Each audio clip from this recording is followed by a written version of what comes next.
2 avril 2025. La journée avait commencé comme toutes les autres à Wall Street. Le café était prêt.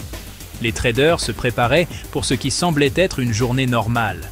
Les écrans scintillaient, promesses de fortune gagnées et perdues. Puis, la nouvelle est tombée. Les droits de douane de Trump ont été annoncés. Cette fois, ce n'était pas de simples rumeurs, mais une véritable guerre commerciale.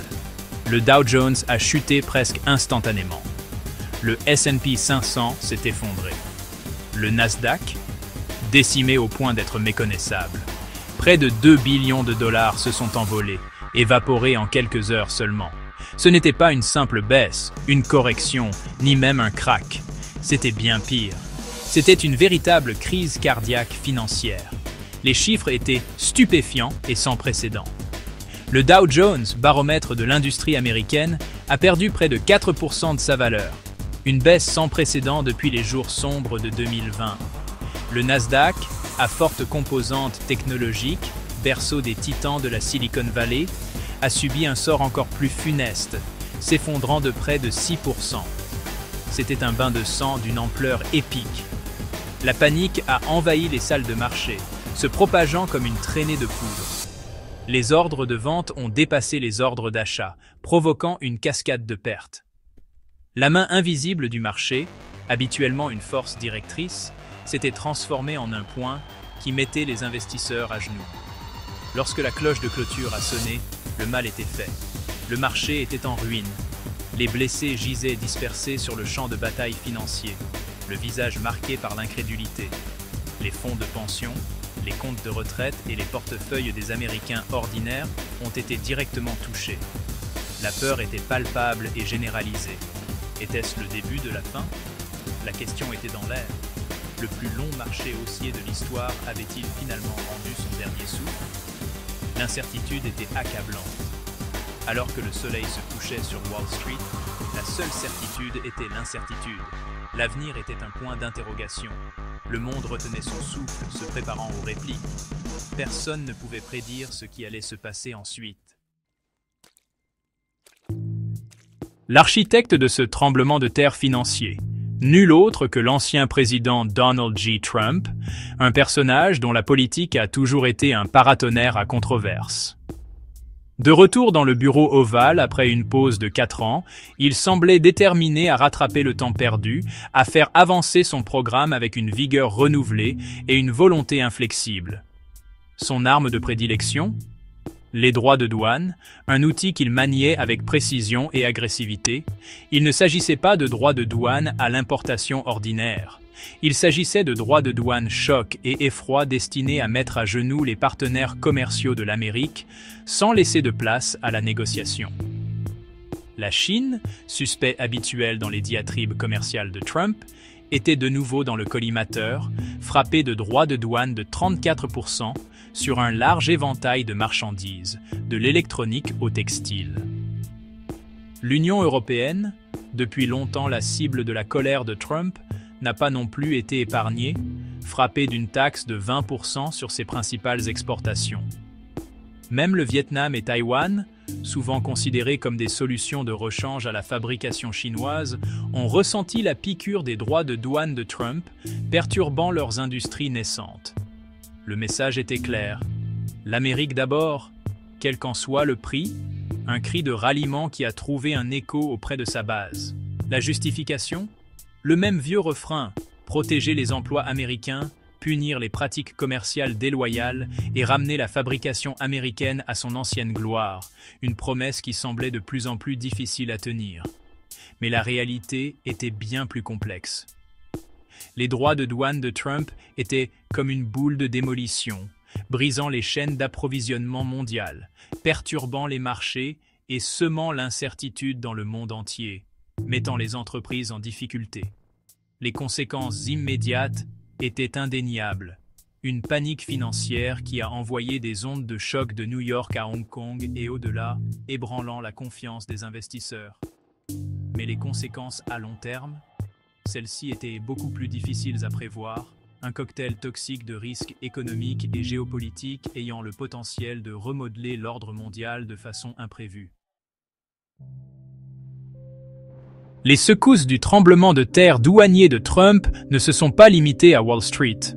Elles ont résonné dans le monde entier, ébranlant les fondements du commerce international. Telle une contagion, la peur s'est répandue sur la planète, infectant les marchés de Tokyo à Londres, provoquant une panique généralisée chez les investisseurs. En Europe, le STOXX 600, un indice large des entreprises européennes, a chuté, reflétant l'incertitude et la peur qui s'emparèrent du continent, tandis que le DAX allemand et le CAC 40 français ont suivi, subissant tous deux des pertes importantes. Les marchés asiatiques n'ont pas non plus été épargnés, le Nikkei 225 japonais et l'indice Hang Seng de Hong Kong chutant fortement, aggravant les turbulences des marchés mondiaux. Mais les répliques se sont étendues bien au-delà du marché boursier, touchant divers secteurs de l'économie. Les devises ont fortement fluctué, les investisseurs cherchant des valeurs refuges à l'abri de la tempête, ce qui a entraîné une volatilité sans précédent. Le dollar américain, généralement un phare de stabilité en période de turbulence, a été touché, tombant à son plus bas niveau en 6 mois, ébranlant la confiance dans le système financier mondial. L'or, valeur refuge classique, a atteint des sommets historiques, les investisseurs se ruant sur le métal précieux à la recherche d'une protection contre le chaos. Dans le même temps, les prix du pétrole se sont effondrés, reflétant les craintes d'un ralentissement économique mondial et d'une baisse de la demande. L'interconnexion de l'économie mondiale, autrefois saluée comme une force, s'est soudainement révélée être une faiblesse, mettant en évidence la fragilité de nos systèmes économiques. Lorsqu'une partie du système éternuait, le reste du monde s'enrhumait, illustrant l'effet domino de la dépendance financière mondiale. Et dans ce cas, les États-Unis avaient déclenché un éternuement entendu dans le monde entier, envoyant des ondes dans tous les coins du globe. Les répercussions ont été immédiates et de grande envergure.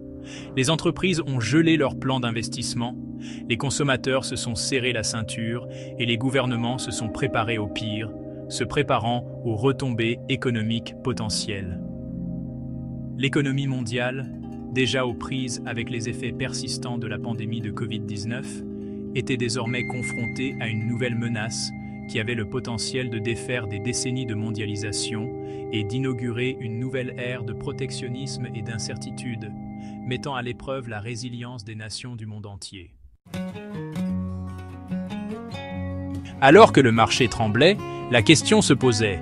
Fallait-il éteindre l'incendie ou jeter de l'huile sur le feu ? Les investisseurs étaient moins partagés.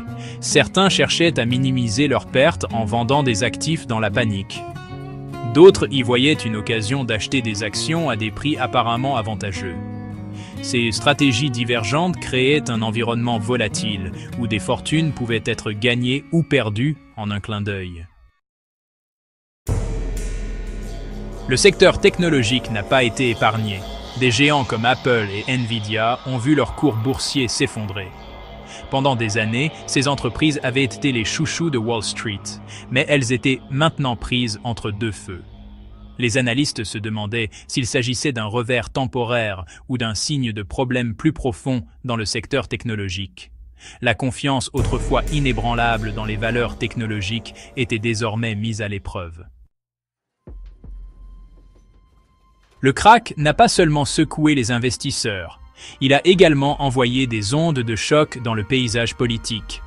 Les politiciens ont rapidement pointé du doigt les autres, accusant les défaillances réglementaires et la cupidité des entreprises. Le spectre des guerres commerciales se profilait de façon menaçante, alors que les pays étaient aux prises avec les retombées économiques. Les droits de douane et les barrières commerciales sont devenus des outils dans un jeu d'échecs économique à enjeux élevés, ce qui a encore compliqué le tableau financier mondial. Et ainsi, alors que nous fermons ce chapitre sur le krach boursier, nous nous souvenons de la fragilité des systèmes financiers et des répercussions considérables des turbulences économiques. Les leçons tirées de cet événement façonneront les politiques et les stratégies pour les années à venir. Merci de nous avoir accompagnés dans ce voyage à travers l'une des périodes les plus turbulentes de l'histoire des marchés.